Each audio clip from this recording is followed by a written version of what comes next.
नमस्कार। आप सबका हमारे news channel the fraud news and view network में बहुत बहुत स्वागत है। होली की बहुत बहुत शुभकामनाएं। कल होली थी।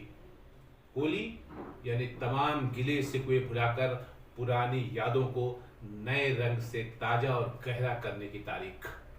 होली यानी रंगों का एक ऐसा त्योहार जो सबको गले लगाने और सबके दुख दर्द बांटने का संदेश देता है।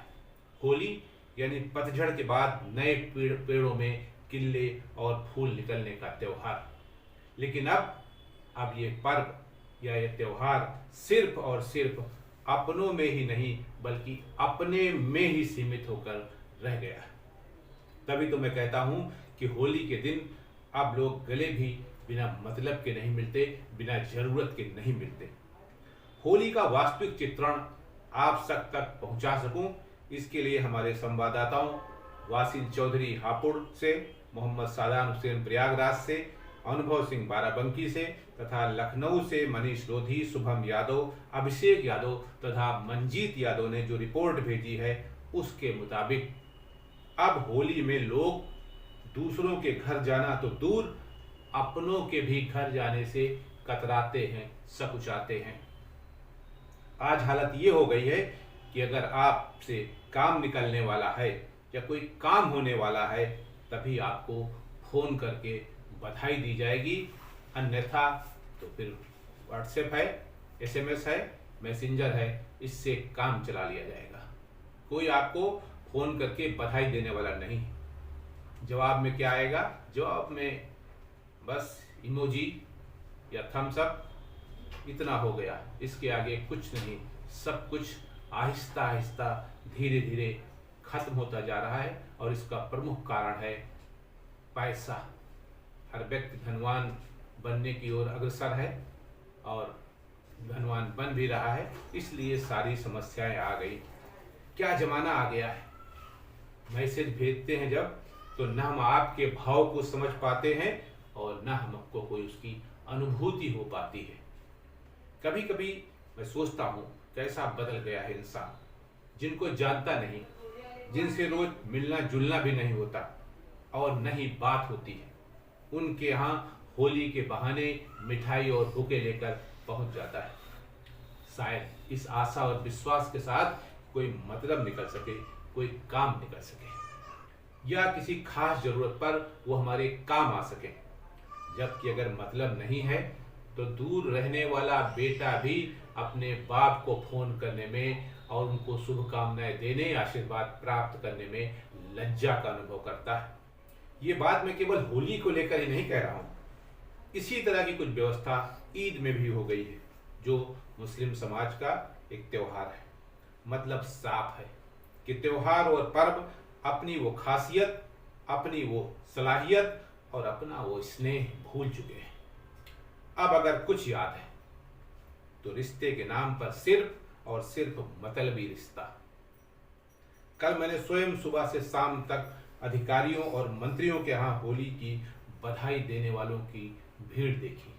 ये भीड़ हमने देखी रक्षा मंत्री राजनाथ सिंह जी के यहाँ, कानून मंत्री ब्रजेश पाठक जी के यहाँ, उप मुख्यमंत्री केशव प्रसाद मौर्य जी के यहाँ तथा उत्तर प्रदेश के मुख्य सचिव दुर्गा शंकर मिश्रा जी के यहाँ, जिसमें 85% लोगों को वे अधिकारी या मंत्री न नाम से जानते थे न काम से जानते थे। लेकिन काम की उम्मीद में लोग होली मिल रहे थे, सेल्फी ले रहे थे और बेचारा बाप सुबह से इस उम्मीद और इस आस में बैठा बैठा ऊब रहा था कि बेटा कब आकर उनके पैर छुए और मिठाई खिलाए।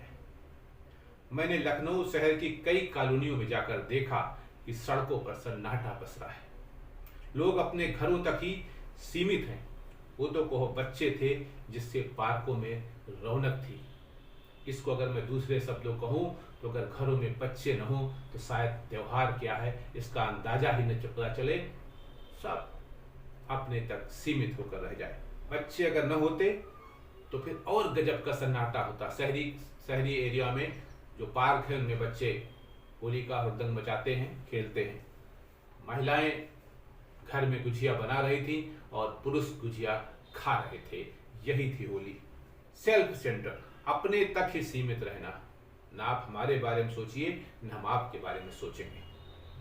हमारी उम्र के लोग याद करें अपने जमाने की होली। न केवल घर के हर बड़े के पैर छूना, बल्कि पूरी कॉलोनी या पूरे मोहल्ले में घर घर जाना होता था।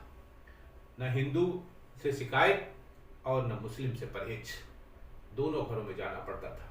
सबको चाचा या चच्चा कहकर घर के भीतर जाना, प्रणाम या सलाम कहना, जवाब में केवल आशीर्वाद ही नहीं, दुआ ही नहीं, बल्कि कुछ न कुछ खिलाकर मुंह मीठा करना, ये परंपरा थी।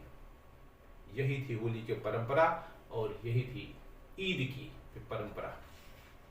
मुझे याद है कि मेरे पिताजी 10 मुस्लिम परिवारों में मिठाई भिजवाते थे होली के दिन, और जवाब में ईद के दिन जमाल चच्चा, मोबिन चच्चा, हबीब दादा और असरत भाई था, वामिस के यहाँ से मिठाइयाँ आती थी।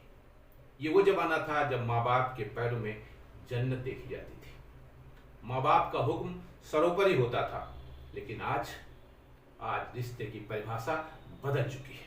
किसी ने लिखा है, बैठा हूँ चाय की प्याली लेकर पुराने किस्से गर्म करने, बैठा हूँ चाय की प्याली लेकर पुराने किस्से गर्म करने, चाय ठंडी होती गई और आंखें नम, चाय ठंडी होती गई और आंखें नम। कभी कभी सोचता हूँ किस तरह के रिश्ते निभाना पड़ता था उस समय। गांव का हर आदमी चाचा या चच्चा होता था, जबकि हर औरत चाची या चच्ची होती थी। मजाल नहीं गांव का कोई आदमी सिगरेट पीते देख ले आपको, फिर क्या था। खैर नहीं, घर में मार पड़ती थी वो तो अलग बात, लेकिन उससे पहले चाचा या चच्चा जलील करने से बाज नहीं आते थे। लेकिन उस जलालत में भी गजब का प्यार था, गजब का एहसास था और गजब की चाहत थी।